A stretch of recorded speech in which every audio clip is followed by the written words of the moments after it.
Meus irmãos, minhas irmãs, tudo bem com vocês? A alegria para mim revê-los através de mais um estudo da Palavra de Deus. Antes de iniciarmos esse estudo, gostaríamos de convidá-los para a palavra de oração. Santo Deus, muito obrigado, Senhor, pelo Teu cuidado, Teu carinho, Teu amor por nós e principalmente pela nova oportunidade de um novo dia em nossas vidas e de poder estudar a Tua Palavra buscando nela o sustento para a nossa fé. Dirija-nos e guarda-nos, abençoe-nos, proteja-nos, guia-nos, é o que te suplicamos, agradecidos, com perdão de nossos pecados, em nome de Jesus. Amém, Senhor. Descanso sabático. 6 dias vocês trabalharão, mas o 7º dia será o sábado de descanso solene. Santa convocação, não façam nenhuma obra. É sábado dedicado ao Senhor, onde quer que vocês morarem. Levítico capítulo 23, verso 3. Veja bem, meus irmãos, apesar de Levítico 23 constarem uma prévia dos sábados cerimoniais, tipo sábado da Páscoa, sábado da expiação, coisas do gênero, tudo que era festa santa era um sábado cerimonial a ser guardado, como também se guardava o sábado da semana, que é o sábado da lei moral, os 10 mandamentos. O gancho aí interessante que aparece nesse paralelo aqui de Levítico é a questão da santa convocação. E isso nos faz lembrar de Isaías 66, 22 e 23, aonde diz que todo sábado, toda a carne virá perante mim me adorar, diz o Senhor. Ou seja, na eternidade, isso vai continuar sendo feito. No Antigo Testamento, existiam as leis cerimoniais que exatamente eles guardavam um dia santo como se fosse sábado, convocando todos os moradores ao seu redor, ao redor de Israel, sejam eles estrangeiros ou não, para poder lembrar desses detalhes que o sábado vinha lhes trazendo na lembrança, como a questão dos motivos pelos quais eles estavam ali, lembrar da libertação da escravidão egípcia, inclusive lembrar da libertação com a questão das pragas, fechando com a praga contra os primogênitos, e que eles foram poupados, e esses e muitos outros detalhes a mais que nós estaremos também comentando alguns deles durante o decorrer do tema desta semana. O gancho principal aí é a questão da convocação, das pessoas lembrar que o sábado nos convoca à presença de Deus, que o sábado chama a nossa atenção para que nós chamemos a atenção de outros ao nosso redor para também prestar atenção nisso, desde que estejam conosco. Isso é algo diferenciado, irmãos. O sábado despertar essa forma de atenção. O segundo tema, o sábado e a criação. A palavra lembra-te, aqui na abertura do mandamento do sábado, em Êxodo capítulo 20, verso de 8 a 11, essa palavra lembra-te, nos relembra é questão histórica, nada mais que isso.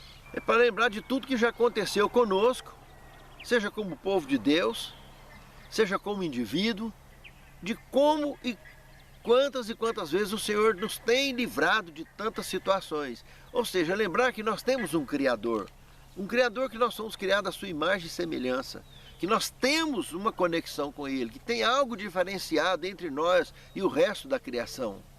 Esta é a questão do sábado. É um dia que pertence a Ele, não a nós. Ele deu 6 para nós, pediu 1 para Ele, justamente para estar conectado com as suas criaturas, que isso envolve a mim e a você. Tem algo muito especial na questão da guarda especificamente desse dia, porque é o dia dele, não é nosso. Inclusive, quando a gente observa Gênesis capítulo 1, verso 26 e 27, nós vimos que nós somos criados à imagem de Deus, diferente de todo o resto da criação. E quando a gente olha o capítulo 9, o verso 6, nós podemos notar nesse texto ali, Deus chamando a atenção com relação ao sangue do homem, que tem uma diferença com relação ao sangue do resto da criação, e é justamente essa questão da imagem de Deus. Ou seja, o DNA divino faz parte do nosso DNA. Tem algo do DNA divino em nós. Mesmo que nós ficamos diferentes demais ao longo da história do pecado, mas tem lá, está lá, é código genético. Essa é a ideia apresentada aqui nesse texto de Gênesis capítulo 9, verso 6. E quando olhamos para o Evangelho de Lucas, capítulo 17, verso 20 e 21, podemos confirmar essa ideia que a palavra de Deus já insinuou aqui no livro de Gênesis. Lá Jesus diz que o reino de Deus não vem com aparência exterior, ei-lo aqui, ei-lo acolá. Ele está dentro de vós. Quando Jesus diz que eu sou o caminho, a verdade e a vida, dele emana vida para toda a criação de Deus, em todo o universo.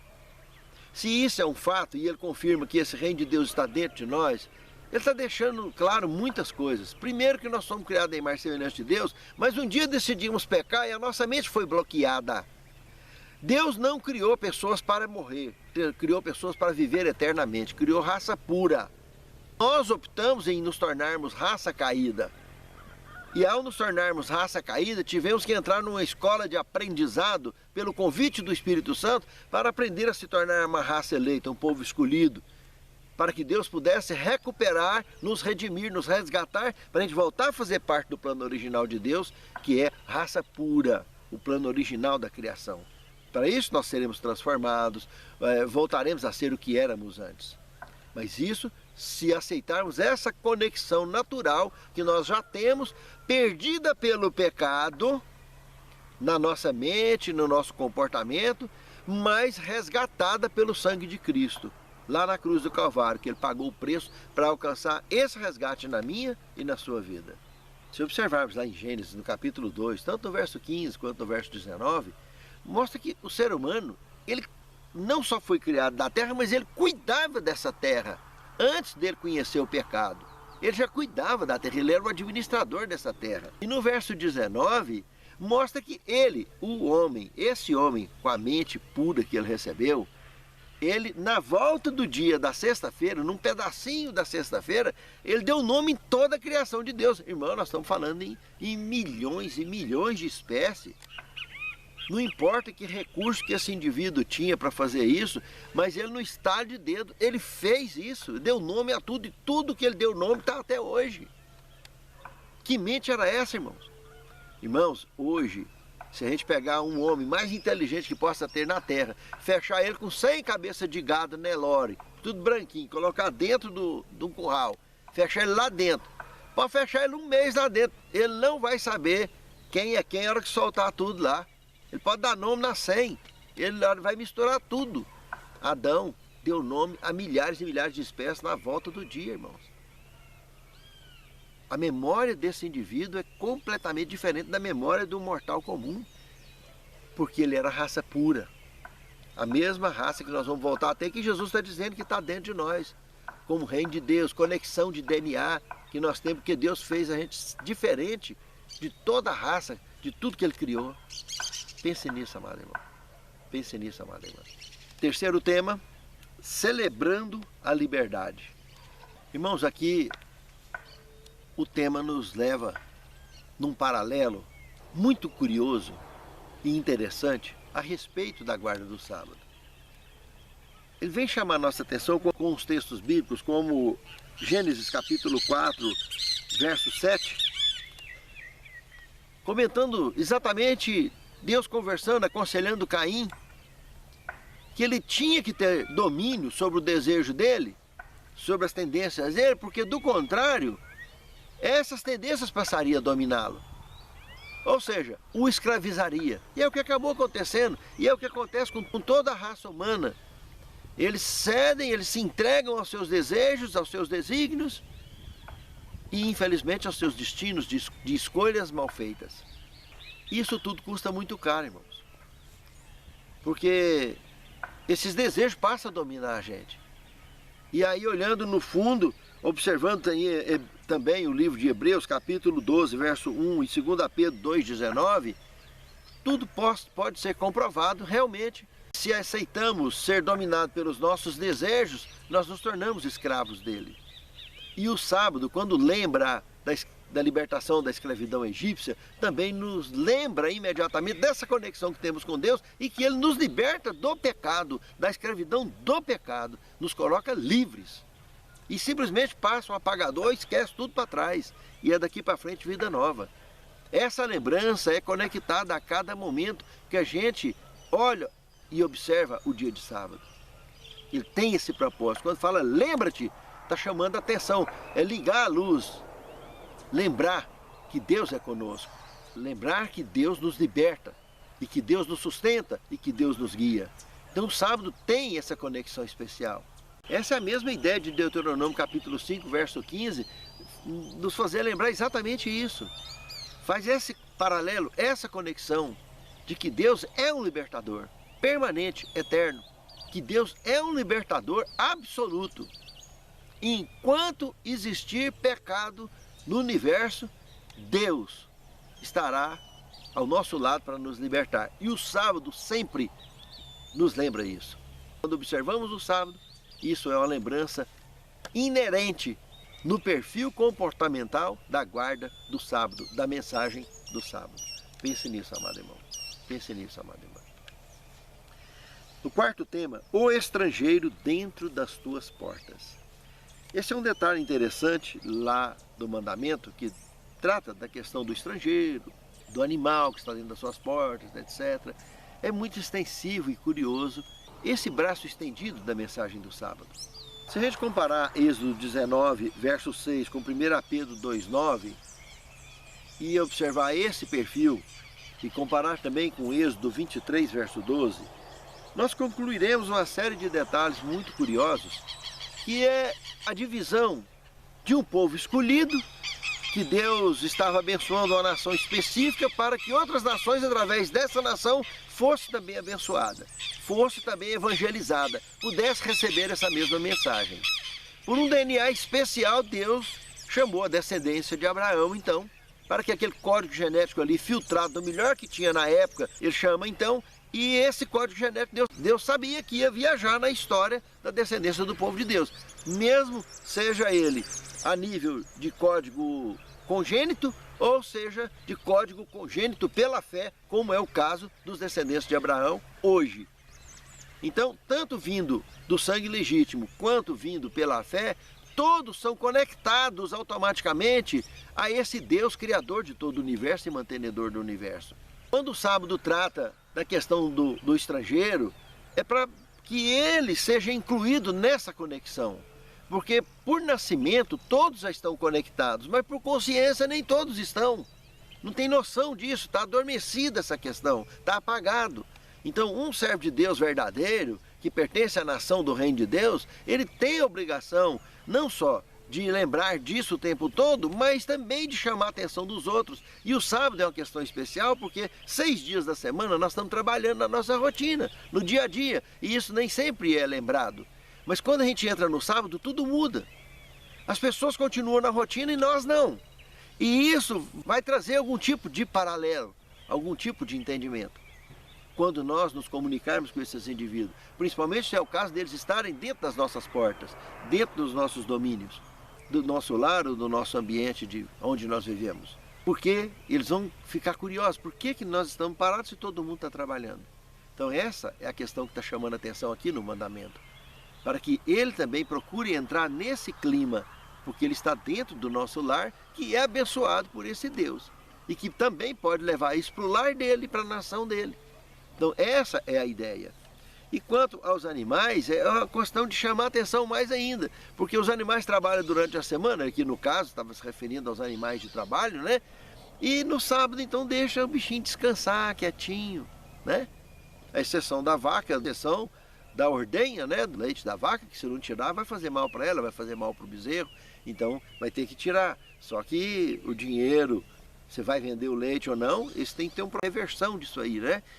É de ser revertido na causa de Deus de alguma forma, né? A única diferença é essa. mas de forma que haja harmonia, que haja saúde em tudo, em toda a questão também com relação à natureza. E com relação ao ser humano nem se fala.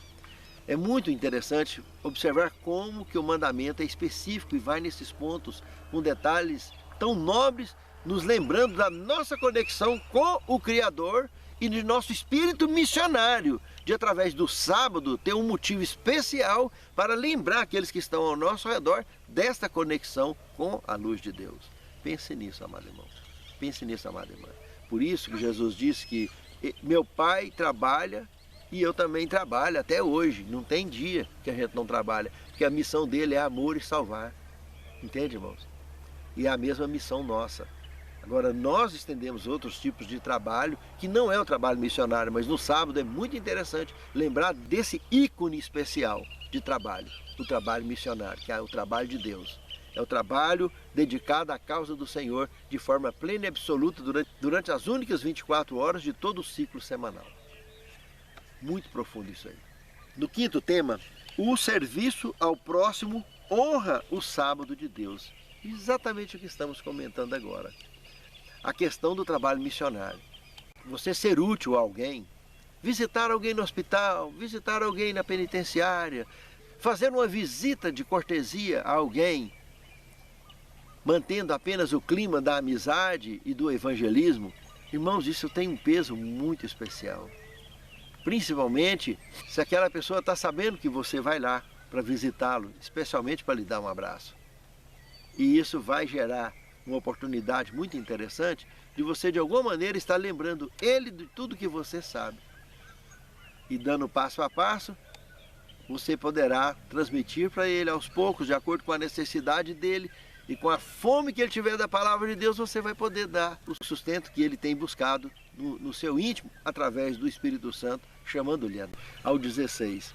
Aqui consta a história de um paralítico que estava lá próximo ao tanque de Betesda, esperando que aquele anjo descesse, movimentasse a água, mesmo que eles não viam o anjo, mas viam o movimento da água e acreditavam piamente que era um anjo que descia, movimentava a água e quem pulasse primeiro podia ter o que fosse, era curado. Isso era rotina, todos os dias acontecia isso ali. Mas de especial modo, irmãos, de especial modo, esse dia agora mencionado aqui nesse conteúdo era um dia de sábado.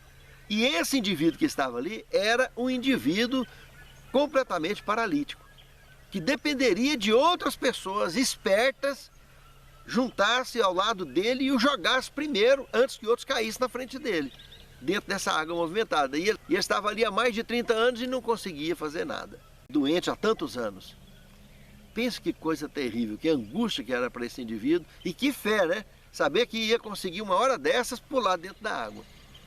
Agora faça alguns paralelos. Quem que estava autorizando o anjo descer? Se é que o anjo que descia. Então Deus, o Criador, no sábado.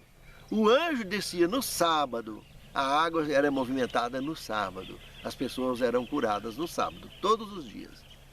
Jesus chegou ali, conversou com esse paralítico, e o paralítico contou essa história para ele, que há tantos anos, há dezenas de anos, estava ali tentando conseguir alguém que colocasse primeiro do que outras pessoas, e ele não conseguia.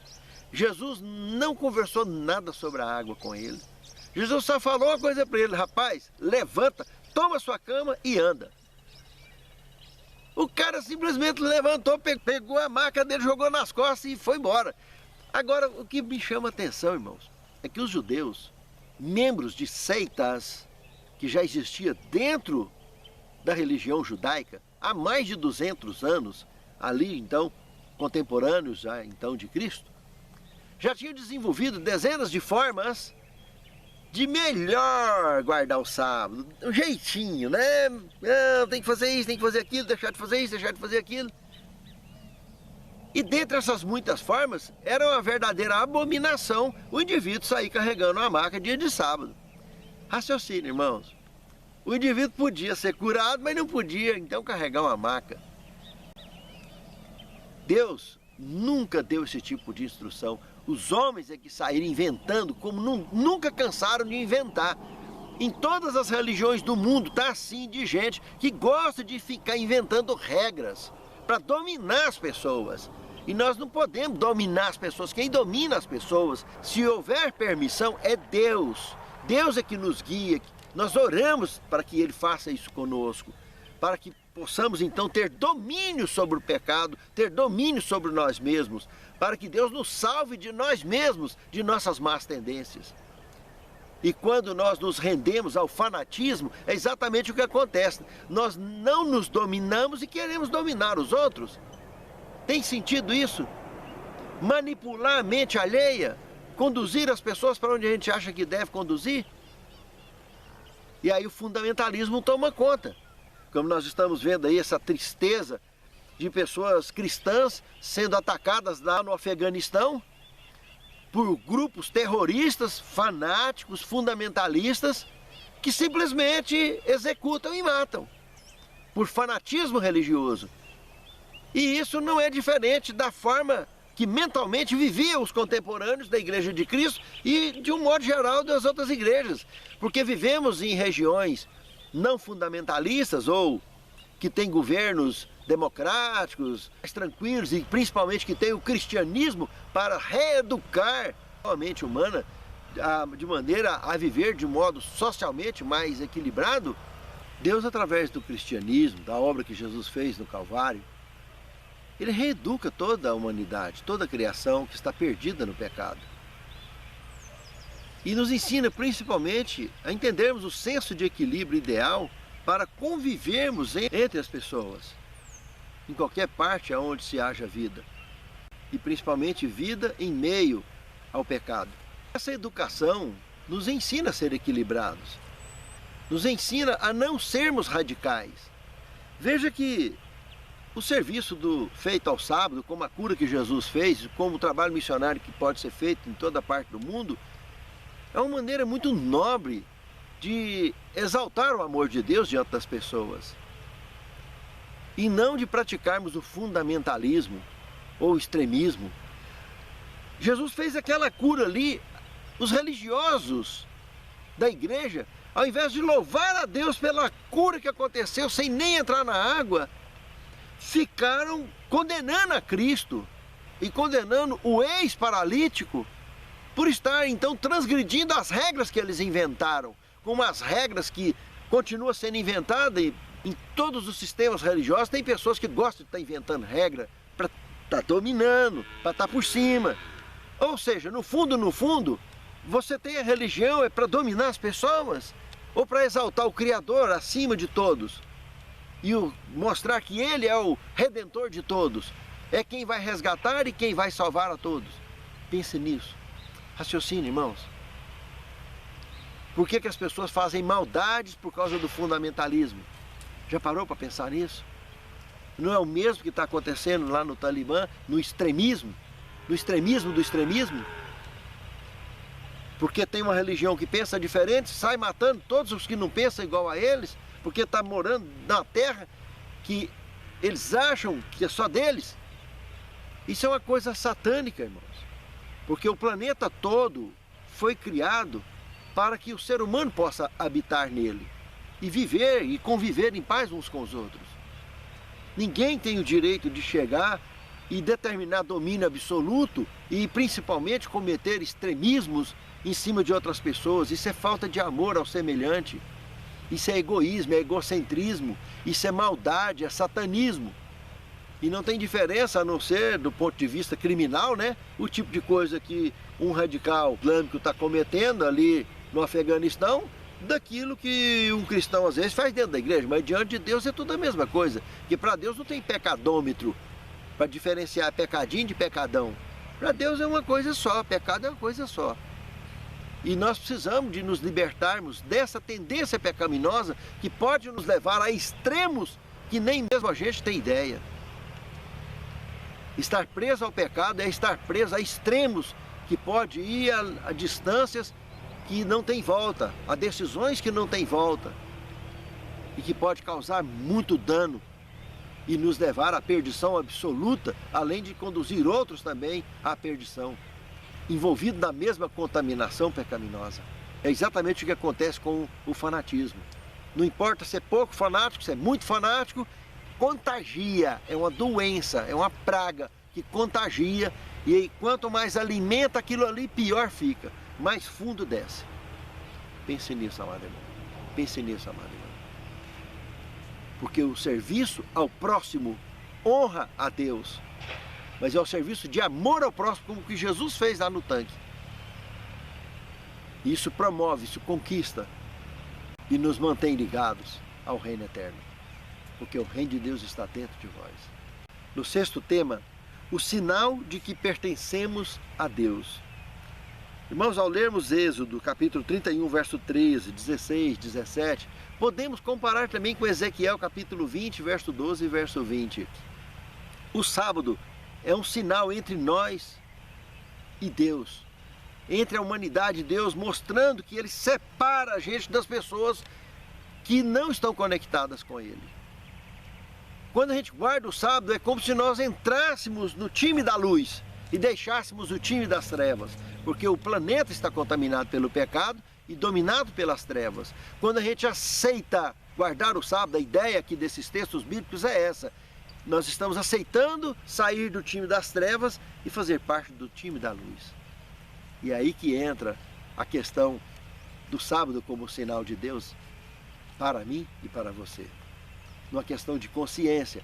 O selamento que vai acontecer no final é exatamente esse, o que João comenta lá no Apocalipse, no capítulo 7, no verso 3 e 4. E nós seremos selados na testa, porque a testa é sinal de entendimento. Esse é o sinal de Deus.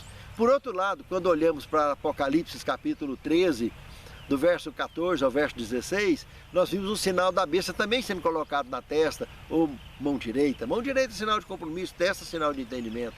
Irmãos, sinal da besta, muita curiosidade, né? Justamente o dia que Deus criou, lá em Daniel capítulo 7, verso 25, na profecia mostra que essa lei seria modificada. E cuidarão em mudar os tempos, o calendário é a lei de Deus. E justamente tiraram o sábado e colocaram o domingo e ainda dias de festas. Irmãos, que coisa mais curiosa, né? Sinal de Deus, sábado. E o sinal da besta, qual que é então? Tá fácil, né, irmãos? O domingo. E outra curiosidade também, muito interessante. Além de guardar o domingo e festa de guarda, o sábado que formou a escola sabatina, você vai em Atos dos Apóstolos, você vê que várias reuniões, dezenas de reuniões feitas aos sábados, continuou na era do cristianismo. E a igreja cristã conseguiu fazer uma divisão dentro do contexto cristão, onde uma grande maioria de cristãos guardam o domingo e tem escola dominical, e não escola sabatina. E não tem a menor noção sobre guarda de sábado, da maneira como a Bíblia fala. E se a gente observar bem, lá no Gênesis, no capítulo 2, no capítulo 1, no capítulo 2, mostrando que o sábado não foi feito só para um judeu, como muitos argumentam, ou para os adventistas. Não, o sábado foi feito para a criação de Deus, ou seja, para o universo. Lá em Isaías 66, 22 e 23, comenta que no novo céu e na nova terra que eu hei de fazer, vai continuar. Meus amados, na eternidade o sábado é tão eterno quanto o próprio Deus. E se alguém quer viver na eternidade, tem que valorizar isso. Parar de ficar argumentando besteiras, insinuadas, ensinadas por tradições religiosas equivocadas, manchadas evidentemente pela mentira, pelo engano que Satanás lançou no mundo e continua administrando através das potestades da maldade. Pense nisso, amado irmão. Pense nisso, amado irmão. Se a gente observar capítulo 3 de Gálatas, verso 29, os filhos de Abraão, pela fé, mantêm essa mesma estrutura de fé que nós recebemos da antiguidade. Abraão guardou o sábado sem conhecer o decálogo. Moisés recebeu o decálogo e ensinou para Israel, mas até ali já tinha se passado quantos anos, irmãos? Mais de 2000 anos de história de pecado já tinha acontecido até ali. Abraão nasceu por volta de 1996 a.C., irmãos. E ele guardou o sábado, guardou os mandamentos de Deus, está relatado nas Escrituras Sagradas, sem conhecer o decálogo. Então, se ele guardou, Noé guardou, Adão guardou, todo mundo guardou, o que está em Gênesis capítulo 1 e capítulo 2, conforme revelado na Escritura Sagrada. Então, o sábado não foi feita para uma classe especial de pessoas, mas sim para toda a criação de Deus, não importa em que lugar do universo. Esse dia é de Deus, pertence a Ele, e no novo céu e na nova terra vai continuar normalmente. Isso que no sétimo tema, um prazer inigualável. Testemunho para a Igreja, página 362, faz um comentário muito bacana. Todo o céu celebra o sábado, mas não de maneira ociosa e negligente. Nesse dia, todas as energias do coração devem estar despertadas, pois vamos nos encontrar com Deus e com Cristo, nosso Salvador. Podemos contemplá-lo pela fé. Ele está desejoso de refrigerar e abençoar cada pessoa. Irmãos, vamos buscar esse refrigério nesse santo dia do Senhor, sempre. Santo Deus, desperte essa consciência em nós que somos tuas criaturas, que somos teus filhos, Senhor. Abençoe-nos para que possamos, nesse teu dia, Senhor, guardarmos e lembrarmos de ti sempre e através do nosso testemunho, despertar a oportunidade para que outros também venham a lembrar disso, que tu é o nosso Criador e nosso Redentor. Senhor Deus, esses cenários que estão acontecendo pelo mundo afora de fundamentalismo, Senhor, proteja os teus escolhidos, Senhor. Guarde-os. Se tiver que descer ao descanso, desçam em ti. E se tiver que ser protegidos, sejam protegidos por ti. Sabemos que na revelação do Apocalipse há um número de conservos irmãos que haverão de ser mortos, perseguidos, como foram aqueles do período da Inquisição. Sabemos que ao enterrar esse número, Senhor, tu estarás voltando para nos buscar. E que tu venhas logo, Senhor, porque o mundo está perecendo, está sendo oprimido pelas potestades. Livra-nos, Senhor, proteja-nos, guarda-nos, e que naquele grande dia nós e nossos lares aqui representados, todos sejamos contados entre aqueles que marcharão para dentro dos portais da cidade santa. É o que te pedimos, agradecidos, em nome de Jesus.